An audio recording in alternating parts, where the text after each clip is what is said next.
Welcome to The Profile, brought to you by Premier Christianity magazine. I'm Sam Hales, and I'm delighted to say that my guest today is the adventurer, survivalist, and TV star Bear Grylls. Bear is the author of a number of books, and his most recent one is called The Greatest Story Ever Told, and it is a thriller about the life of Jesus. We're going to talk about the book and lots more. Bear, welcome to the show. Nice to be with you. Yeah. Now, I know you're not a stranger to Premier, you were telling me. That you have a connection to Premier Christian Radio already. What is that? Well, my mum is probably Premier Christian Radio's greatest fan. And there's certain things I do in my life because of my mum. Today is definitely one of them. And we love you guys and you do a great job. But mum is always a driving force. She's always going, you've got to do something on Premier Christian Radio. You've got to do more with them. And actually, the more, following you guys over the years, you do such a great job across so many different mediums, your podcast, your magazine and the radio. And, and hearing that you're a charity and, I don't know, you're a powerhouse as a sort of collective group. You're a powerhouse for good. You share light, love, and all the good stuff. So Mum was very pleased I'm doing this. Amazing. The other thing I did for her was that BBC show, Who Do You Think You Are, a few years ago.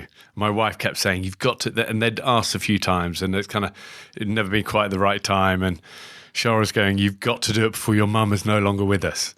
And so I've done that, and now Premier Christian Radio. There you go. And not that we want Mum to go anywhere, but one day she will die a happy lady. It's important. And she'll be listening to this. And Mum, if you're listening to this, love you very much. What a great lady you are. What a great example you are, Mum, to so many people in your community that love you. You do so much for so many people, from running alpha courses to helping people and raising money for Admiral nurses. And so my mum is a great inspiration. What a lovely place to start, showing love and tribute to Mum. I love that.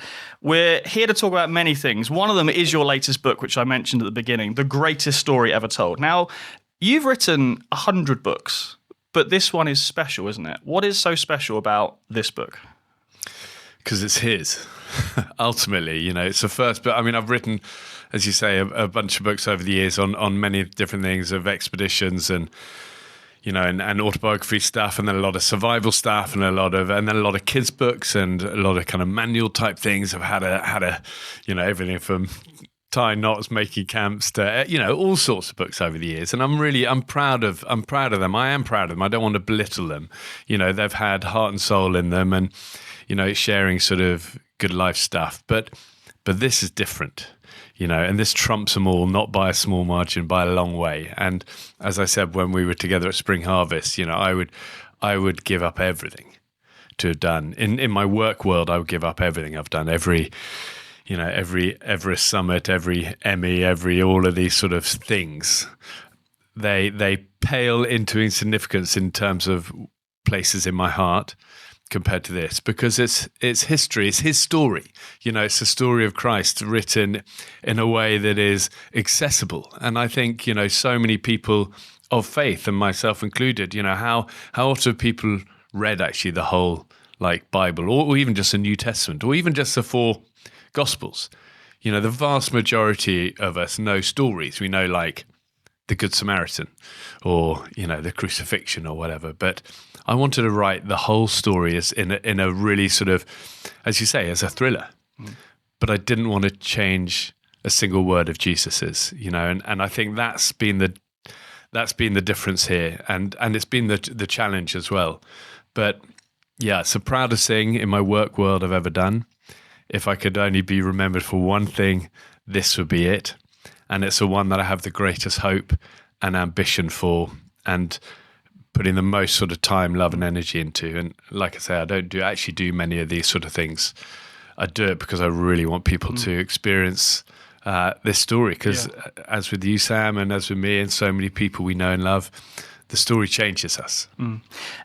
I'd love to hear a bit more about that. Why is the story of Jesus the greatest story ever told, and how does it change you? For someone who doesn't understand what that means, this is a story that happened 2,000 years ago. What's the relevance for me today? Well, the great thing about this book is it doesn't need selling. You know, it will sell itself when people read it. And I've had it already. I'm getting things every day already, and it's not even out. You know, I had it from the chairman of one of the biggest companies in the world, one of the biggest, drinks company in the world. I won't say which, but the chairman of it, you know, multi-billionaire US guy.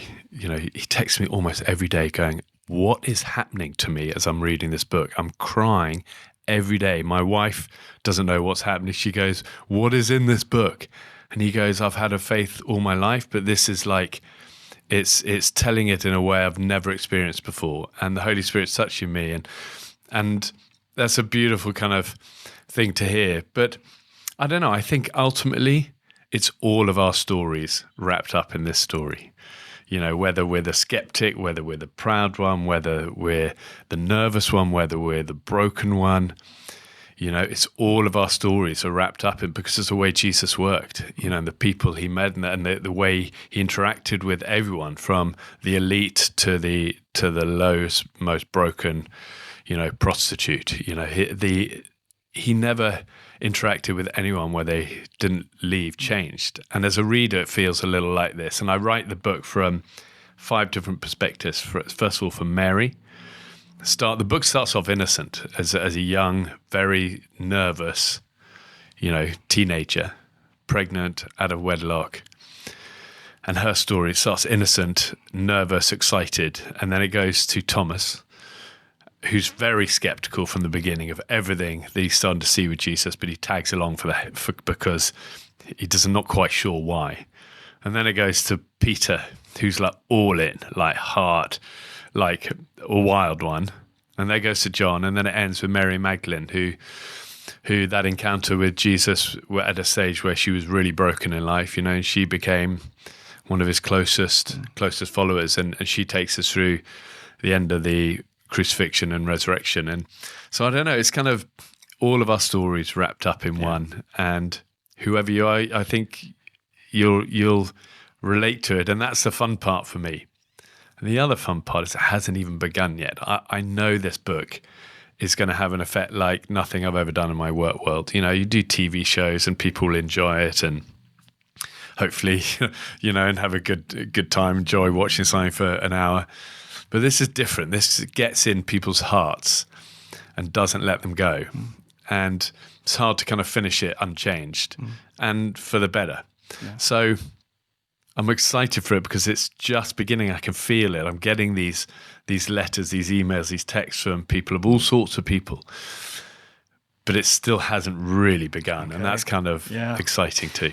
Very exciting. So let's go back to the beginning. Thank you, by the way, for that kind review. Oh, you're welcome. That was so sweet to see. And you know, that's one of the first reviews of it. So it's nice to start off on the front like foot. To get in there quick at Premier Christianity Magazine and review stuff. And yeah, our reviewer loved it. So well done on that. I have to say, 5-star reviews are genuinely quite rare in the mag. Our reviewers have high standards, so it was great to see. Well, it's like you got to get it right. That's the other thing, is like you can't kind of get this wrong.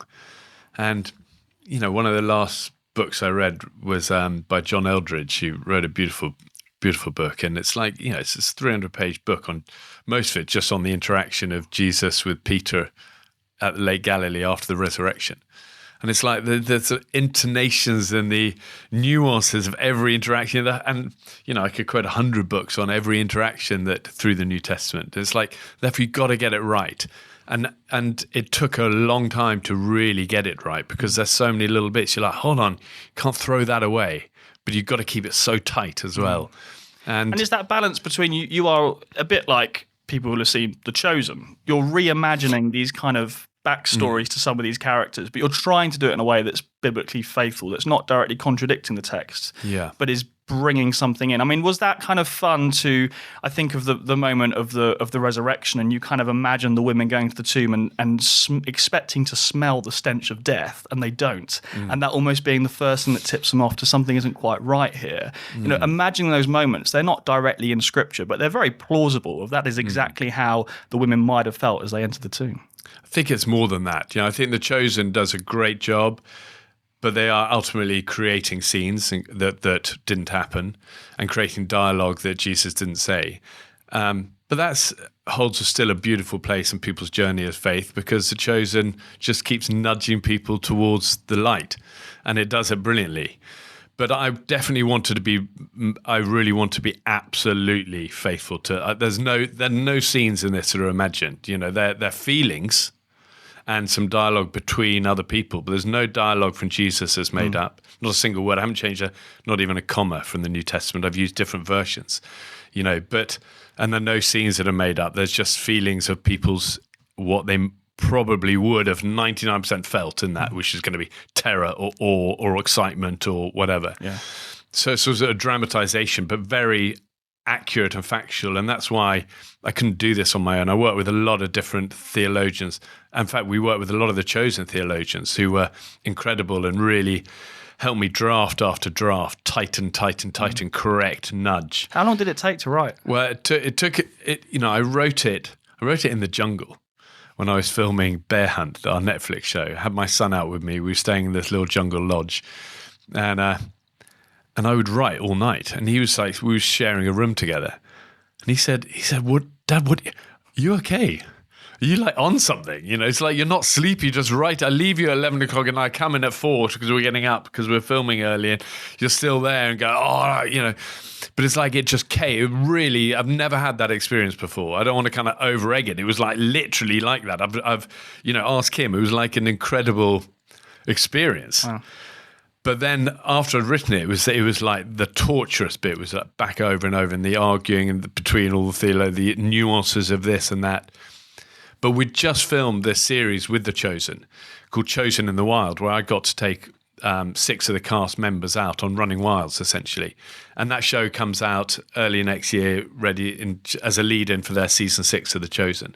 So the kind of timing and serendipity was interesting. But I lent on a lot of those theologians, having sort of, met those teams to help. And Andrew Ollerton was more than that. He was like an absolute guide, steer, brother, confident mentor, and truly incredible. And actually the real unsung hero behind the greater story, because his knowledge is amazing. And he said a really beautiful thing. He said, I've sometimes wondered why I've been led all my life into such depth of academic theological study. Book after book, library after library, PhD after PhD. And he goes, part of it has been for this. It's like I've needed this knowledge. We've gone so deep, and it might only be a line in here. But like John Eldridge will read the encounter with Peter at the end, and he'll go, "You've got it." But a casual reader wouldn't even notice, won't know. So it's So that's why it took so long. Yeah. It's good to hear the process that's gone into it. I want to go back to the beginning. We like to hear about people's early life growing up here on the show. So we've already mentioned your mum. Tell me more about your family, your background. I mean, did the Christian faith come into the picture early on in life, or was that something that came later for you? I don't know. I think faith was there early on. As a really small kid, I just remember I'd always be outside. Always be, scantily clad, running around bare feet, sort of, nature felt natural. I was always I loved adventure. I loved climbing with my dad. I loved swimming in the sea. I was brought up in the Isle of Wight. My mum still lives there. Time back from school, we'd just even in the winter, we'd just swim and we'd climb and we were outdoors. And it was faith was wrapped up in all of that. It really was. I look back now and I wouldn't articulate it when I was a kid like that, but it's how it was. It was I knew there was something out there beyond me. There was something amazing out there. I could feel it. I kind of lived like that. And I think, my parents weren't churchy at all. That definitely wasn't part of life. My grandfather had a really beautiful faith, and he lived with us in the final years of his life. And actually, I really remember him always kneeling beside his bed. And I think and he was such a beautiful, strong man, played cricket for England, 6'6", super good looking, voted the best looking man at Oxford University in 1920 or whatever he was there, just a beautiful, gentle, humble guy. And yet he would kneel and say his prayers, and that always struck me. And it was simple. His prayer was always really simple. but beyond that, I didn't really have a church growing up. Then I went to school, and boarding school, and that was very churchy, chapel, religious, and I just kind of instantly thought, I've got it wrong. I just got it wrong. God didn't connect with you in that way. No, it was the opposite. It was like, I have faith wrong. God is not everywhere and in us and amazing, and God is in cassocks and speaks Latin, drones on for too long in sermons. The language of all the things is so I don't know what you're talking about, and I've just got it wrong. I've got it wrong. So I let kind of faith go, even though I just kind of thought that doesn't apply for my life. And I think the rest of my life has been an untangling of that to realize actually that little boy had it right. Little boy had it right. Faith is in your heart. Faith is beautiful. Faith is strong and empowering and light and love and hard to articulate and freedom and in connection with others. And, that, and you can't pin it down. It's not in a church, and it's that great cartoon of a little old lady and St. Paul's Cathedral, and one says church, arrow to her, the other says arrow, building. Church is here, helping the little old lady, or in your kids or your relationships or our conversations, the intangibles, not a building. And so it's been an untangling of that. But I suppose I came back to it as a teenager at a moment when my godfather, I was really close to, who's my dad's best friend, such a huge part of our life growing up, was always staying with us. It's just a huge figure, died out of the blue. And I just remember age about 15, up a tree, distraught, just wanted to get away. Went to this tree. I always used to love being up down the end of the garden. And just crying, and I didn't cry as a teenager. It's like you're in survival mode as a teenager, and I just let it go, and I cried, and I just remember saying a prayer, saying, "I wish God you were real. I wish you were like I knew you when I was a boy.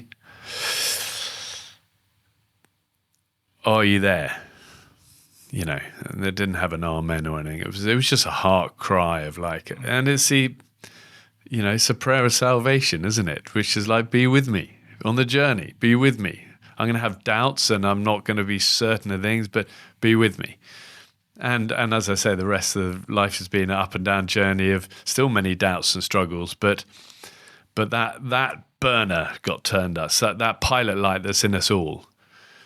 Something happened. It was nothing kind of like dramatic on it, but like I look back now and then something happened then, and people came into my life that became great mentors, guides, friends, faith sort of, brothers, and the journey began.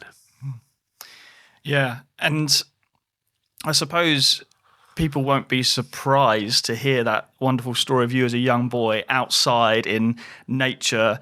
But I find that so interesting that even at a young age you were, and you're right, faith is hard to articulate, but there was something of being out and about in the wild, in nature. You describe running barefoot and some connection to God in that.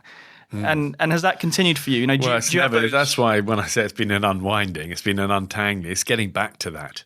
More and more so I live like that now, with my family, to keep it simple. We don't do a lot of the flash stuff, to be honest. If I go and film, and I come back, and we're at home, and I just came back yesterday from North Wales, where we have this place, and we were up there, Shara and me, and our 21-year-old was with us, and he said it. He goes, "You know what? This place has been such a. I never realised it growing up, but it's just simple, outdoors, part of our life, and so much of my work is like that. We're in jungles, deserts, mountains."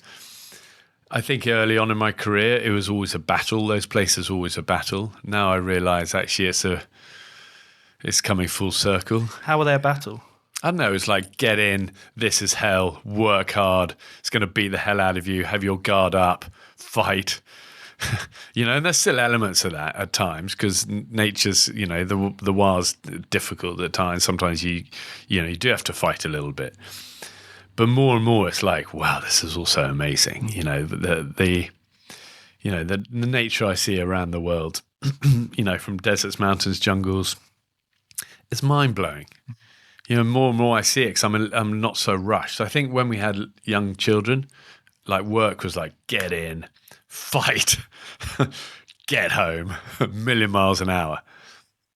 And the kind of, for many years, if I'm honest, the enjoyment went out of it because it was always like, I knew I'd do my job, but the kind of the moments of like, I really felt that still whisper over the last 5 years of like, you don't need to live like that, actually. Your job's a privilege. You're with great people that you've fought hard to have alongside you. Just go and enjoy it and hear my voice in those moments because it's in nature and that's where it all begins. Yeah.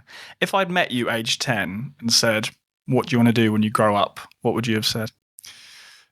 What I'm, if you could have said at that age, my job would be essentially still climbing stuff, falling off stuff, getting muddy, getting cold, working hard with great friends. It's what I loved in the military.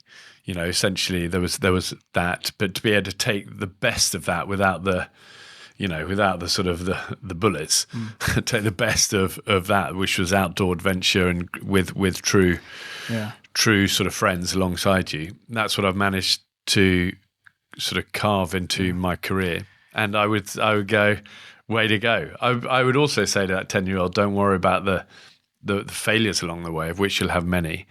And it's not always going to be an utter conviction of like, you're in the right place. It's like life is full of doubt. Okay, don't worry about that part. Roll with it, but just keep your eye on the good stuff, which has always been family, outdoors, the adventure, and the Almighty. And what did being in the SAS teach you? The value of great friends, number one. Skills, obviously, that have carried me through so much of life. My job there was combat survival, and that's become sort of the bedrock of my career. The climbing and the skydiving were special skills of mine there. So obviously the skills were a big part of it, but really beyond that, it's the friendships that last to this day. And also, I think, a belief that I can look after myself when the chips are down. That was a big thing at a young age. It's like, give a dog a good name, they'll live up to it. It's like, now you're in. It's like, come on, you got it. And like when the chips are down, like I was surrounded by the best. You elevate, you become that. And I love that sort of ethos of like, when it's grim and everyone else is throwing in the towel and they can't go on, this is when we step up. That was a culture there, and I love that. I've tried to hold on to that through so many things since. But I think that was really what it gave me. It's quiet confidence at a young age that I maybe didn't have before then. And it was during that time, at a very young age, that you had this accident, which could have quite easily been fatal, really, couldn't it? I was really lucky with that. I mean, people say it was unlucky to break your back in 3 places, but that could have been way worse. It was a jump in Africa. Had an issue with the chute, ended up spiraling down very, very fast. This is the parachute failing to open? Well, it split. It kind of ripped on opening, and I thought I could control it, but it got faster and faster. And then I should have deployed and used that reserve, but I didn't. Then didn't have time. Smashed into the desert, broke my back in 3 places. Had a long, journey back to the UK, many months in and out of military rehabilitation in the UK. Had an incredible treatment actually and support and help, but it was a dark time. It's like, hold on, I can't even reach the bathroom here without real pain. There's no way I can get back doing the job I was doing. What am I going to do with my life? And I think it was that was harder than just a physical pain. That was sort of just a constant thing for many, many months after that of the recovery. It was actually the mental side of like, I'm not going to be able to do the level of intensity of job again. What am I going to do? And you sort of start small, don't you? You cling on to simple things. My faith was a key part of that. My family was a key part of that. And having a goal was a key part of it. And that's why Everest became a huge focus for me. It was like, this is what I did when I was a kid, when my dad would climb on these little sea cliffs. It was my job through the military. I'm going to get not just strong enough to reach the bathroom and then on this floor above and the floor above of this rehab center, I'm going to get one day, I'm going to just focus, I'm going to get strong enough to attempt the biggest mountain on earth. And that became at 2022, that became the whole focus. of my recovery. That's what I'm going to win or lose. I'm going to one day, God willing, attempt that climb. And you did. Only 18 months after the accident, you were one of the youngest to be on Everest. Yeah, I mean, I look back on that time again was sort of, it was such an informative time. It changed so much, really. The mountain claimed 4 climbers' lives whilst we were up there. 2 died of the cold, 2 fell. Still claiming 1 in 6 people's lives of those who reached the top at that stage. But 2 of us from our team, we had a small military team, 4 of us, 2 reached the top. And I don't know, it changed my life in so many ways. I think, after that, I got back. It was then someone at Discovery Channel. I wrote a book on what happened up there. Somebody at Discovery Channel read that. They approached me. They said, would you ever do a show for us in America where we drop you in difficult places? And, and by this stage, I'd left, just leaving the military, just got married, young, 24, 25, getting married. Shara's father died in our first year of marriage, and my dad died 10 weeks later. It was like all happened. It was like shock of capture of life at 25. And it was like, suddenly now I'm out of that military system. I haven't got a job as such. I'm married. I'm responsible now to the mother-in-laws. I'm trying to figure things out. And I know I look back again, I think that was a gift from beyond. I think my dad definitely from beyond helped crack open that door and give me that opportunity. But at the time I didn't recognize it. I actually said no to that producer 3 times because it was just confidence. I didn't know TV. I wasn't a TV guy. I kept saying, that's not my thing. I can't do that. And he kept saying, well, that's what we want. It just doesn't matter. You can... I think people would be surprised to learn this about you, that you're not naturally someone who wants to be in front of it. Because when people watch you on TV, it looks fantastic. You think, well, this must be... Well, it's because they edit around it. So it's true, They put, the TV show makes the good stuff. You're not as confident as you appear, is that what you're saying? Yeah, definitely in terms of TV, and it's been a love-hate relationship really all my career. I love the adventure and I love the people we work with, a small team, and we've had that same crew from the beginning, literally from show 1, and that's a beautiful, beautiful thing. The hate part is that I really struggle being on camera. Whatever I'm doing, whether I'm doing this sort of stuff, whether I'm doing a photo with your nice lady Ruth before show, get it done, out of there. And it's like, I don't like it. I struggle with that, but I've learned how to do it, and it's my job. So therefore I kind of just, when we're filming, I just forget about it. The crew know, they never put a camera on, they never put a red light on. You got red lights here. I never see that when we're filming. Sure. So they just cover it up with black gaffer tape, hold the camera low, and I go, should we do it? Yeah. And I go, let's do it. We're heading that way, and off we go. You don't have to do any of this TV stuff. So if it's such a challenge, why do it at all? I know. Kind of. Sometimes I feel that. Sometimes it's like, not that I'm trying to encourage you not to, but I'm going to be in trouble. I'm going to be in trouble if I talk you into not doing any more TV. The fans are going to be very upset. But you know what I mean? I think the changer was for us about 5 years ago. We started our own production company. That we then sold sort of at the right time. We just got really lucky with that whole process. And I think what that gave us through it was control to be able to film the shows we want, when we want, with the people we want, on our terms. So no longer was it like any pressure to do stuff. And I think that pressure was another part that really mounted in the early years of like, we got to go bigger and worse and harder and like longer. And it's like the fun went out of it for me. And now, now we do it on our terms, and all of the team, they love that spirit as well. We get in, we work hard and work fast, but now we don't rush so much. We maybe take a day out, chill out at the end, and then we'll come home. And it's like, we film the shows we want. There's no pressure to do stuff that's not good. We just do things we really believe in. I make sure I'm around for school half terms and nativity plays or whatever it is, an important part of being a parent. I've had that luxury now. I've earned the right to be able to have that luxury to say, we'll do it then or not at all. And we'll do it with that guy and we'll shorten that shoot. And that one's kind of fun. We'll take a bit longer there. And we don't need to go 3/4 of the way around the world. Let's do this one here. And then the fun goes back into it. Right. And because I don't realize then we're filming, that bit's kind of dropped away, even though kind of it's there, kind of drops away. And I think it's good to work. And, so God, we keep going for now. I want to understand more of this mentality of you having this terrible accident, back being broken in 3 places, and 18 months later being able to climb Everest. And I guess my question is, how much of that is because it's you, the person you are, the person you were created to be? And how much of that is just, well, with enough hard work, anyone could have done that? I think that's probably right, and an element of luck as well.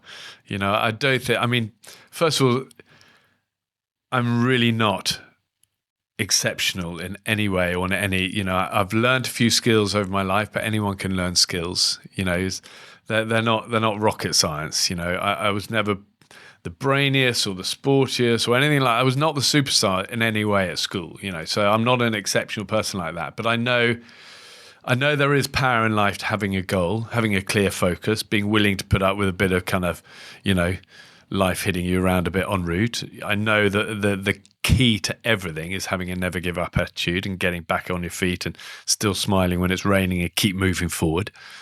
And I think if you realize that's a magic key to life. Doesn't mean you're always going to win, but you keep going long enough, you go through enough failures, you'll eventually get there. And so I've always lent on that, I really have, all the way, even through SAS selection. I failed that the first time. And then I realized, hold on, you just got to just give more, just work harder, do go the extra mile on everything. And I went back and passed it second time round. And it was the same on Everest, it was the same on many expeditions, it's the same through those early years of TV when I wasn't particularly enjoying it. But sometimes you've got to go through those to get to the good stuff.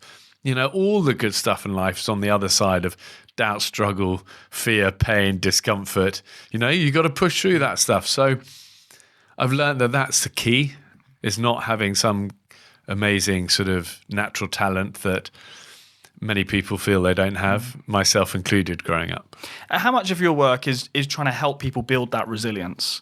Because some people would say we're in a bit of a mental health epidemic, which is, is complicated, and I don't want to paint in too broad a brushstrokes here, but part of it is certainly people feeling like some people just really struggle to have that mental resilience, to have that belief, to fight on and to push. Yeah. Some people really find that hard. How much of your work is trying to encourage people in that position? Well, it's more than trying to encourage people, it's trying to tell people the tools to it. And, the thing is, it is hard, and it's struggle. It's like going to the gym is hard, but it's the hard stuff that builds the physical strength. You do the chest press, feels hard, but your muscle gets stronger. Same with life, yes, it's hard, but understanding that and going, this is good. I look at hard times now, it's super clear in my brain. It's like hard times are training times.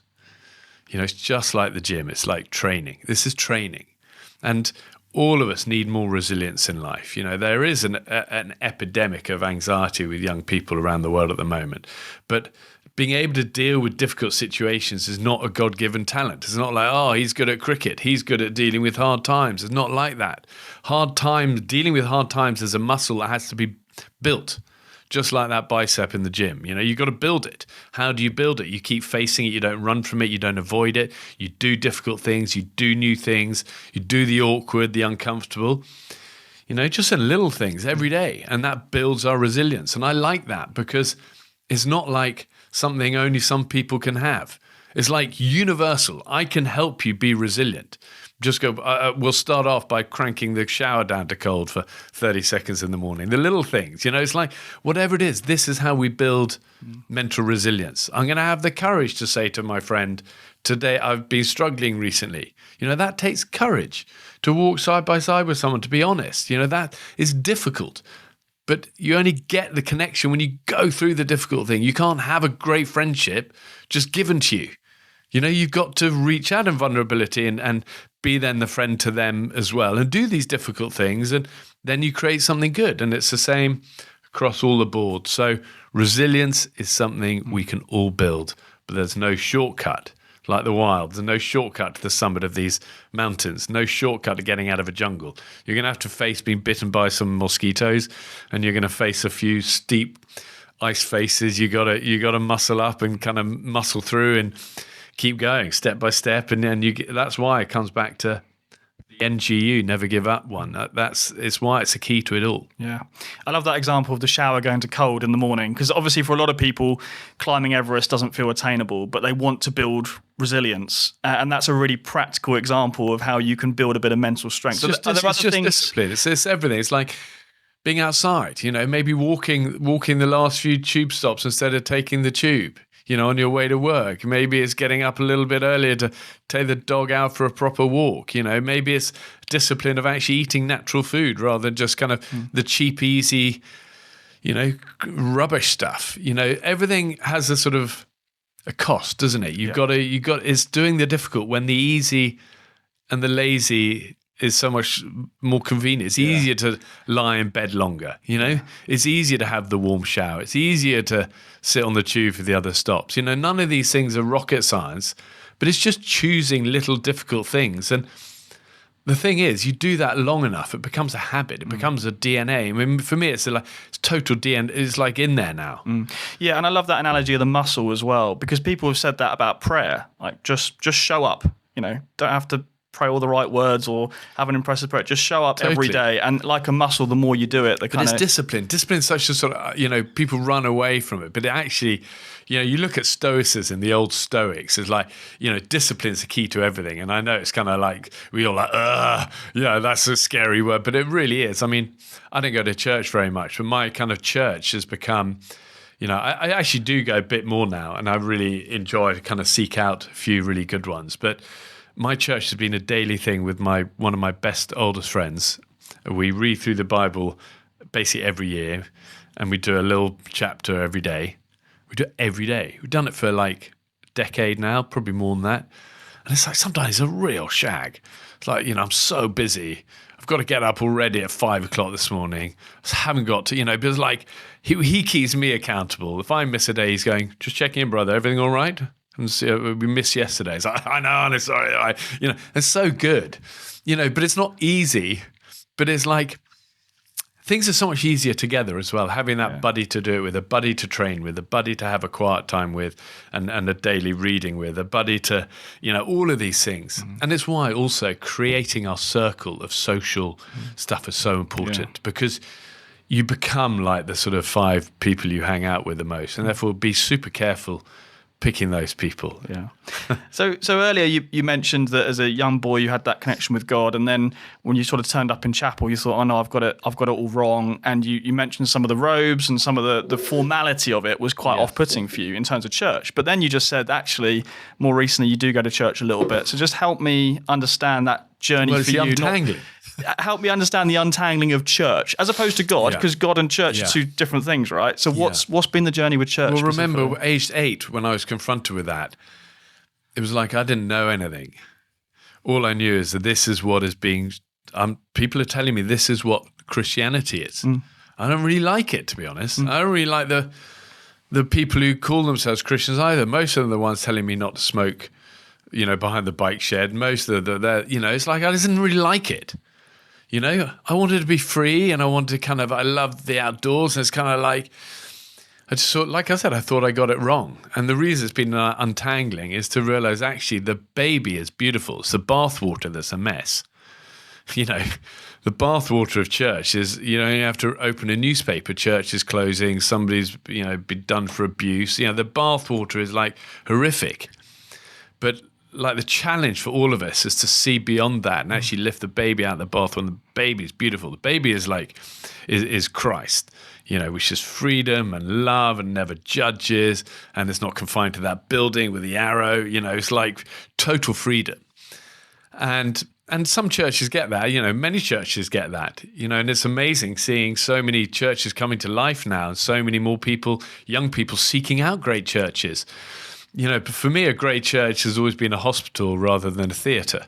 My experience often was a theatre. It was either we're in Latin, or it's a theatre of look how great we are. And we all speak in this nice voice, and we're all very smiley and nice, and it's all quite... So I didn't really believe it. Theatre, the music or whatever. And actually church was... I don't believe the church is ever meant to be that. Church is a community of people that really need each other. and help each other and know our need of forgiveness and know that together we're stronger, and let's hold hand and look up and be empowered and keep it simple and keep it short, and, you know, sort of maybe a beautiful bit of scripture and a song if you want it, and kind of a cup of tea and a chat. And I don't know, it's like, and when you come across it, it's really beautiful. When church gets it right, it's beautiful, and where it goes wrong, it is horrific. But, you know, my real experience of church actually now, like I say, with Jim, my friend, my daily thing, but also like with our boys growing up, just saying little prayers, kneeling beside their bed like my grandpa used to do. I've done that always with them. You know, and now they're older, it's a sort of family joke of like, you know, I drag them in for prayers, you know, before bed. And I want to go to bed. You know, it's a joke. It's fun. Right. It's kind of like, but that's church, you know, and thank goodness for that. Yeah. I imagine as well in your position, you know, it may not be as simple as just going to a local church, because you're there for God and people are supposed to be there for God. But I imagine it might be difficult if actually you are a well-known person and maybe people want a selfie or want an autograph. Is that a challenge for someone I find that tricky in the, you know, I know that I love that verse of like King David used to worship at the back, dressed in his ephod, which was like translators, like a loincloth, and he was king. I kind of always like that, you know. I kind of don't like the thing. I'd hate to be sort of pushed to the front, you know. That's why I tend to sneak in places, and I like being at the back. But I suppose that has been a challenge with it. But that's not an excuse. You can get around that. I kind of don't flatter myself that it's not so much that. It's like, it's just finding good communities, isn't it, of like-minded people. And there's more and more of it now, and it's beautiful to see. And like actually going to Spring Harvest the other day, you know, I don't do much of that. And that was just, I actually found it really emotional. I mean, at the end, they wanted to pray, you know, all of them prayed. And like I said, I can't be on stage for this. I've got to get off. It's like, I don't want to be on the stage for, you know, so I came down and everyone put their hands on me. And it was like, you know, I never get that. It's like, I really kind of like, you know, definitely there was a lot of emotion there. And it's beautiful. That's church. That's right there. And I was so grateful for that prayer community. And, you know, that's why I feel excited for this book, because, you know, this is like our book. It's not my book. It's like, this is all of our book. This is what I want to give to my friend who doesn't know what faith is, because it's so readable and it's so short, and but it's so accurate and it's exciting. And, you know, that's why I don't know, it's what I finished the same way I started. It's the thing I'm most excited about in my work world, because it's our book. It's like, this is how to share a message of love in a way that is the opposite of what my experience of church as that 8-year-old was. Yeah, absolutely. I mentioned, you know, being a high-profile person might come with its challenges. I imagine one of those might be bad press or criticism. Have you found ways to cope with that over time? Have you had to sort of learn how to navigate some of that? Yeah, definitely over time. You know, it's just part of it. If you don't want to... It can't be easy though, like emotionally. No, I think, and I actually don't think it gets any easier. It's not one of these people who's like, oh, that's now, I've learned how to deal with it. I've learned how to see it, and I see it now. It's like, you cannot, if you don't want to get criticism, do nothing, but you become nothing. You know, so you just got to realize, whoever you are, if you're going to be engaged in the world and you're going to be putting what you hope is positive, good things out there, you will get criticism. It is, in fact, if you're not getting criticism, you're doing something wrong. So I see it like that, and I understand that, but my heart still really struggles with it. Sure. But you know what? That's life. You know, again, it's like, life is okay to struggle. It's okay to find things hard. I'm not one of these people like broad shoulders. Oh, I take no notice of that. I do. I find it hard. It's like, find it hard, you know, but that's okay. Hard is okay. Just check yourself, make sure you're doing as best you can, course correct where needed, acknowledge mistakes, things you've got wrong, which, by the way, there've been many. And then, really? And then keep going. What comes to mind? I'm not giving you that list. They're all here all day, you know. But you know, there's just many. It's like life, isn't it? Yeah, no one's perfect for sure. Yeah. Let me bring you back to one of the highlights, though, at least from my perspective. And that was when, I can't remember if I read it in a newspaper or loaded up Twitter, and it's like, wow, Bear Grylls is praying with Barack Obama, the sitting president of the US. I mean, how did an opportunity like that come about? Was that a planned thing? Was that just natural, spontaneous? How do you end up praying with the sitting president of the United States? Yeah, that was a kind of cool life moment. And I don't know, we'd done this, we did an episode of Running Wild together. They'd reached out to us. They said the president's going to Alaska. He was president at the time, and said, he's a fan of the show. He wants to see some of the effects of climate change on the glacial stuff. Would you do a mini adventure? And so we did this thing. And it was like high octane. It was like a million miles an hour. And we had all the Secret Service in the middle of the mountains and like helicopters all the time as snipers along the route. And, it was like high pressure. I was super nervous beforehand. But actually then we did it and it was great. And he was like really humble and normal. And we were talking about just kind of life. And we finished filming. And he said, you know what, Bear? He goes, this has been one of the best days of my presidency. I go, oh, you're kidding. Yeah, because also you kind of know someone at that stage. I go, really? And he goes, yeah, because I'm out of a suit. I'm out of the office. I'm not being grilled on geopolitics around the world and what I've done wrong. We talk about life and my family and like hopes and aspirations and like, then there's space to breathe a little bit, And I thought that was sweet. And we kind of, the camera were doing what they now do so well by default, which is kind of they'd finished and they backed off. Most of them are sorting things out. We always leave just one running because often those long lens conversations at the end of the real stuff. I didn't even know they were doing this, but I kind of felt like here's a guy who's got the weight of his world on his shoulders as well. Just this little day together has been special for him. He doesn't get much of this. And I just spontaneously said before we go, I should pray for you, and just prayed for strength and wisdom and help and good judgment and all of it, just quick. And they put it, and I forgot about it, and it kind of went in the edit, and then NBC were a bit funny about it. We saw it. I thought that's really nice, and they said, "Oh, I'm not sure about that." I see, just leave it in, and got them to leave it in. They did, and actually, it's had a beautiful effect. I mean, even when we filmed with Prime Minister Modi of India, at the end of our journey together, he said he wanted to pray.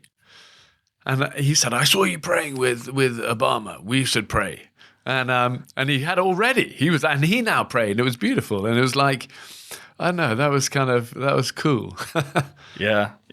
And it was a lovely example of you very naturally being able to share your faith. I mean, we've talked a lot about courage and resilience and fear. And a lot of Christians are quite afraid of sharing their faith. And me too. I really am. I find it awkward and difficult. But if you've listened this far, you will know the answer. The difficult is the right place to be. Do the difficult and we build our strength. So I've learned that I don't shy away from that's fine. If you want to know, I'll tell you what helps me in life. I won't sugarcoat it. I won't say it's all perfect and it's like there's no doubts ever.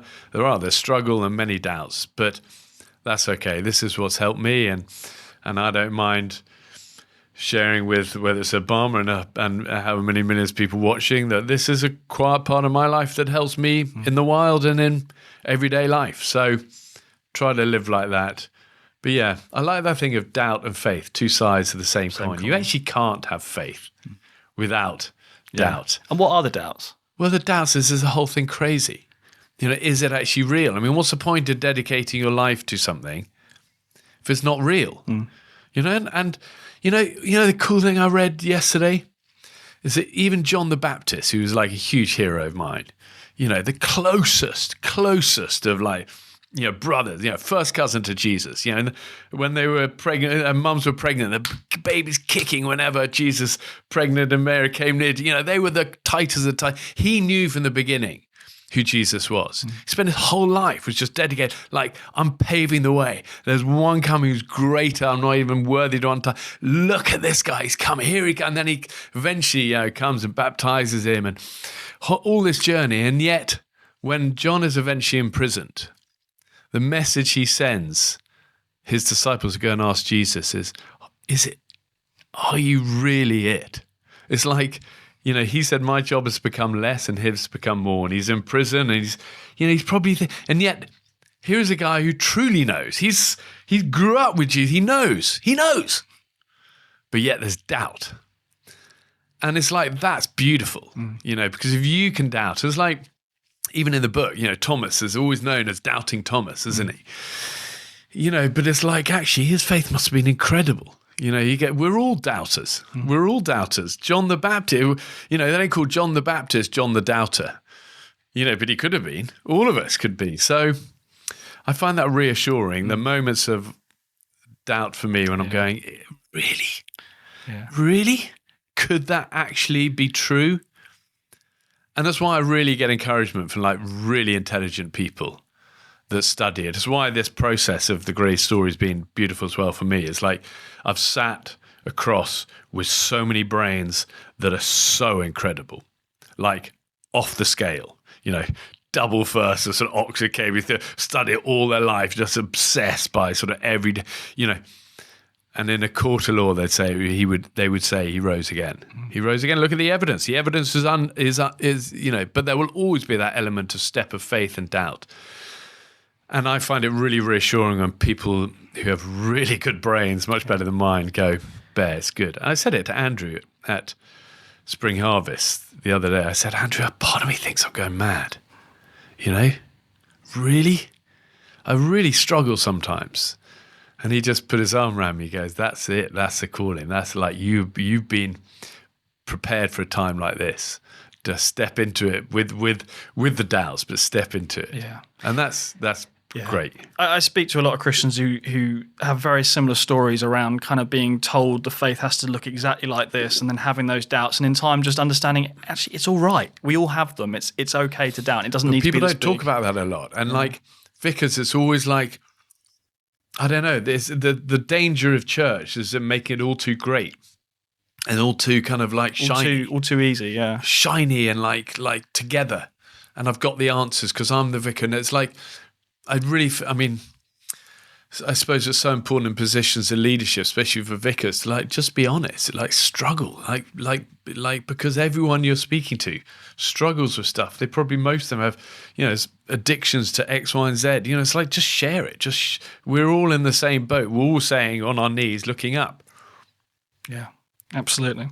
Well, I wanted to bring it back to the book as we finish, and one of the things that really struck me in the reading of it is for us as Christians who we try and we read our Bibles, we hear scripture being read, we can so easily, I think, become overly familiar with it if we've been reading the Bible for a long time. And one of the lovely things about your book is it sort of shakes you out of that because you're reading this language in a new way. Yeah. And I just wondered if that was your experience as well in imagining these scenes and how much you think this book might help Christians to remember, as you said, this is a real thing that really happened in a real place. Yeah. Well, like my best buddy, who's kind of like, regular guy, beautiful guy, he read it the other day, and he's not the sort of person who would normally kind of, read a book like this.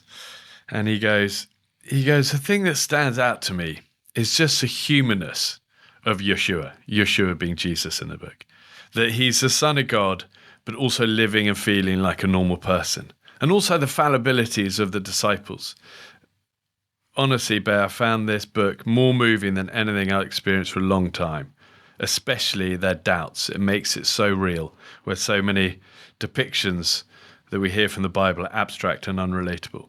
And that's the sort of, that's my hope for the book. Because as I say, if John the Baptist had doubts, sure as hell the disciples had doubts to the end. To the end, even at the Last Supper, when he's saying, this is what's going to happen.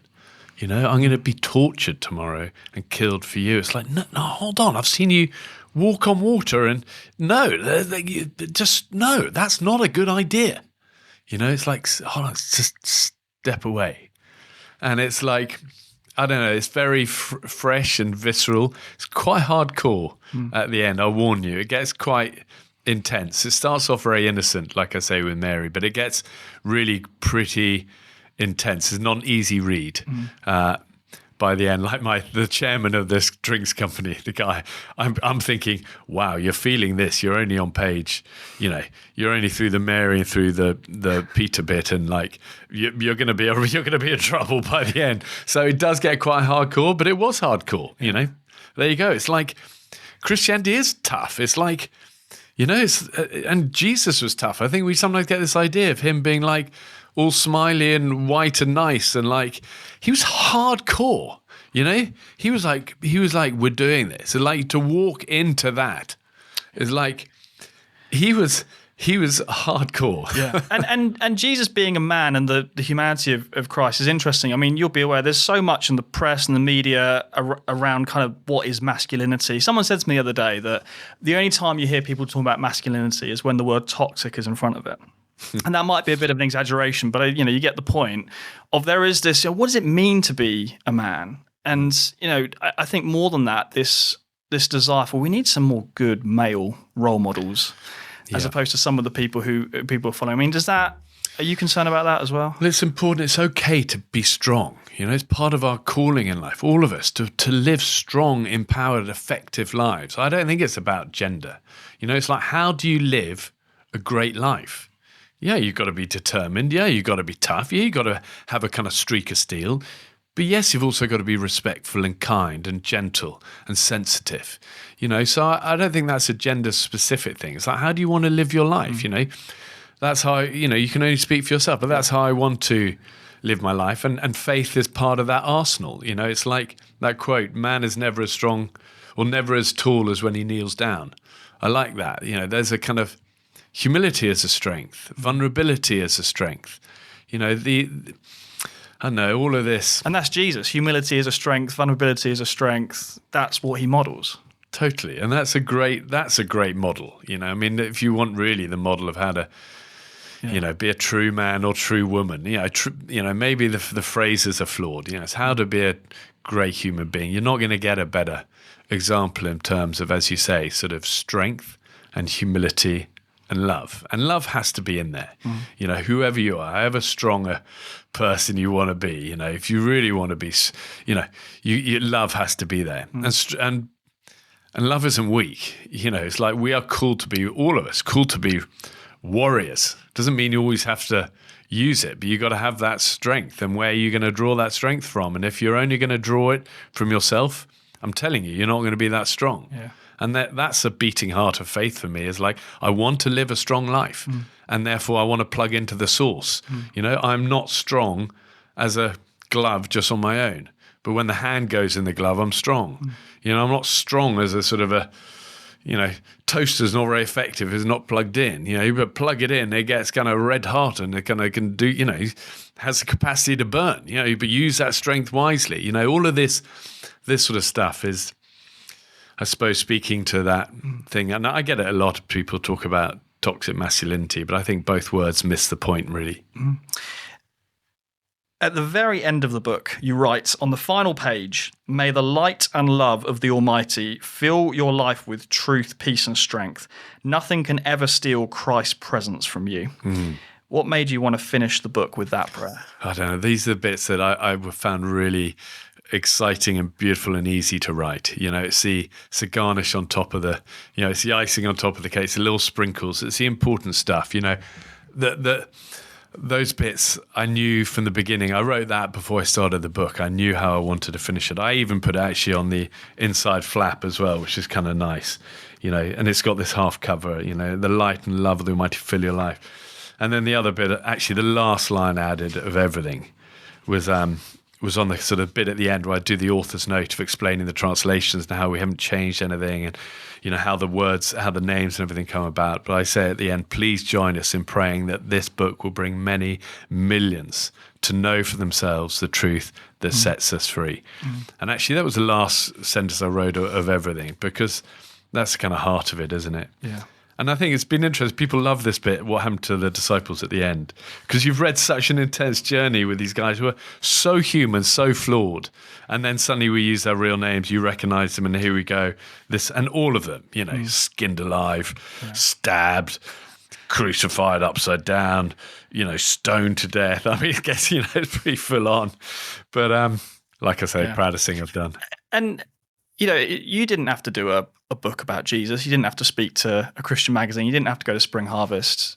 How much of this is a bit of a new thing for you of just, what, is this a bit of a new calling for you in terms of the faith stuff? You don't have to talk about faith. You could carry on doing all the TV shows, but you're choosing to. How much of that is sort of a deliberate decision from you? Well, it wasn't a conscious decision, but I could just, as you say, just do that. But then I'm starting to live out of an authentic kind of what I really feel. The truth is, I've just tried to follow my heart with this stuff. It's like I didn't have to write the book, but I did. I couldn't have not written. Like you speak to Jesse when I was writing it. There's nothing wild horses couldn't have stopped me. And also the fact I literally woke up one morning and knew I was going to write this thing, like with utter conviction. It wasn't even a question of like, I got straight on the phone to the publishers, I spoke to Andy Lyon, head of HOD. I said, we're going to do this. It's going to be the biggest selling book in history. He kind of laughed. I said, it will. We're going to have the Bible, the Quran, but after those, it's going to be the bigger. You watch, it's going to be. And nobody's ever told the story of Jesus as a straight linear story, dramatized, exciting, short, punchy, accurate, but only using the words of Jesus as dialogue, not changing any of that. And he goes, actually, it's so weird. There've been millions and millions of books written and Christian books written, but nobody's ever done this before. And it's like, so I felt I didn't have a choice. It's like it was never in doubt. It was like if somebody said, but this might ruin your entire career, be the end of your career, I would still do it. It's like I knew. And it's like I know the things I'm meant to be doing now. Like I knew I was going to speak at that Spring Harvest. I knew there are a few key podcasts I'm going to do about this book and then not do more.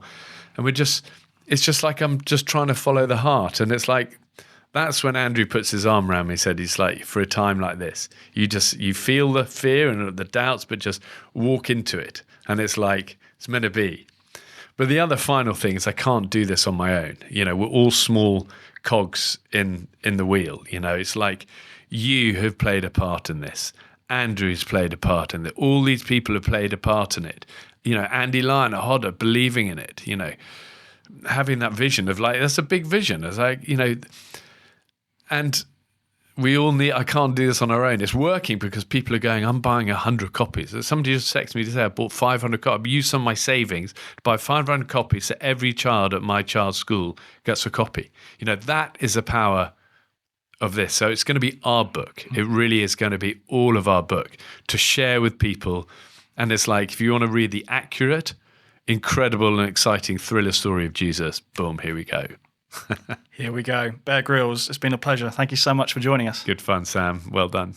And well done with the magazine. You're smashing it. I'm subscribing. Come on. Thank you so much.